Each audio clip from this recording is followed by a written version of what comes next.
আপনি কি জানেন কোরবানির গোশত কতদিন পর্যন্ত খাওয়া যায়? হযরত আয়েশা রাদিয়াল্লাহু তাআলা আনহু বলেন, একদিন হযরত আলী রাদিয়াল্লাহু তাআলা আনহু আমার ঘরে প্রবেশ করেন। তখন আমি ওনাকে কিছু কোরবানির গোশত খেতে দিয়েছিলাম। তখন তিনি বললেন, যতক্ষণ পর্যন্ত না এই বিষয়ে আল্লাহর রাসূল এর কাছে জিজ্ঞেস করব, ততক্ষণ পর্যন্ত এই গোশত আমি খাবো না। অতঃপর অতঃপর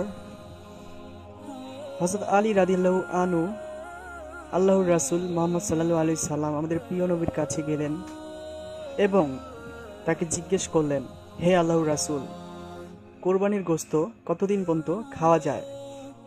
তখন তিনি বললেন, কোরবানির গোশত এক জিহাজ থেকে দ্বিতীয় জিহাজ পর্যন্ত খাওয়া যাবে, কিন্তু এই কোরবানির গোশত খয়রাতদারকে বা যাকাত দেওয়ার পর যা থাকবে সেটাই আপনি পুরো বছর খেতে পারবেন।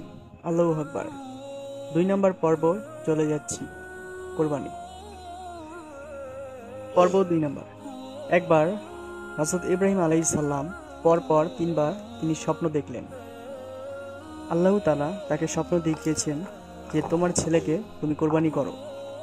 হযরত ইব্রাহিম রাদিয়াল্লাহু তাআলা পরের দিন সকালবেলা ওনার ছেলেকে নিয়ে ময়দানে চলে গেলেন।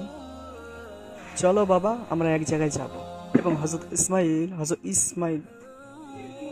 ইসমাইল রাদিয়াল্লাহু তাআলা 2 হাত তার বাবা হযরত ইব্রাহিম আলাইহিস সালাম বেঁধে দিলেন।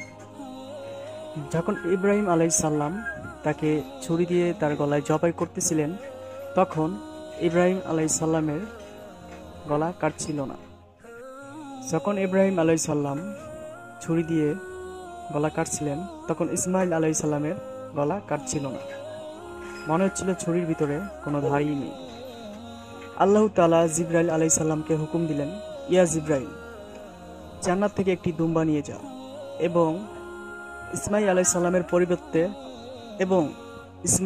সালামের পরিবর্তে ওই দুম্বাকে কোরবানি করতে বলো। যাও, দ্রুত গিয়ে বলো ইব্রাহিম আলাইহিস সালামকে, এটা আমার আদেশ। আমি ইব্রাহিমের পরীক্ষা নিচ্ছিলাম যে ইব্রাহিম আমাকে কতটা ভালোবাসে। ইসলামিক আলোর পথ চ্যানেলটি সাবস্ক্রাইব করে ভিডিওটি যদি ভালো লাগে তো কমেন্টে জানাবেন এবং আমাদের চ্যানেলটি সাবস্ক্রাইব করবেন, সাথেই থাকবেন। ভিডিওটি একটি লাইক, একটি শেয়ার করতে ভুলবেন না। আল্লাহ হাফেজ।